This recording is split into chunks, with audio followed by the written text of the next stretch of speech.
I do have an update for you guys on the situation. A lot of people were commenting about the principal, so I just want to tell you what I've done so far. I got a comment in this comment section of someone asking me if it was legal for them to take recess time because in their state it was not legal. So I had to do some research first. And in my state, you can take some recess time away as long as the child has at least 30 minutes of physical activity a day. That includes gym class. So if recess was removed for a certain amount of minutes, but they also had gym class and it still made it to 30 minutes, it's okay to do.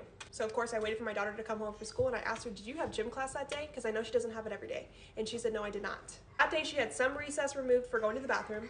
And then that teacher also said her other teacher removed some recess time for a whole different instance for the class. So no physical activity throughout the whole day other than 5 minutes of being outside. With that information, I didn't want to go directly to that teacher anymore because my daughter did say that it's multiple teachers doing it. It's not just one teacher, it's pretty much all of them that she has. Of course, I went online and I found the email to her principal and I emailed her principal yesterday.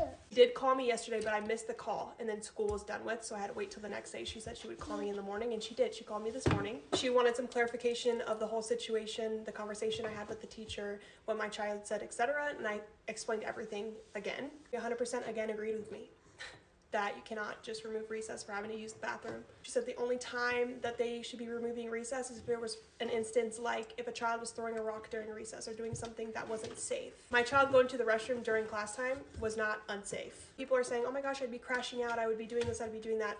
I'm very direct and stern and I stand on what I say and I want to be heard. I know with yelling and screaming and me crashing out, nobody would hear me and it would go in one ear and out the other. I want to be heard and understood that I'm not okay with this situation and I'm not going to stop until I get an answer that I'm okay with. Because it is Friday, she needs some time to talk to everybody in the school. She's going to give me an update on Monday. Not only advocating for my child, I'm advocating for the whole school. People were telling me to get a doctor's note. That's not going to keep the other kids from having to hold it. And I don't feel comfortable with that. We don't know what children are going through. We don't know what their bodies are going through, especially when it comes to girls. We don't know what's going on with their bodies at this age. And you guys, if I have to advocate for elementary, middle, and high school every single year, I will do so. I have 5 children that will be going through schools, and they're going to be tired of me. At the end of the day, my children are going to school. They're not going to prison. They can go to the bathroom.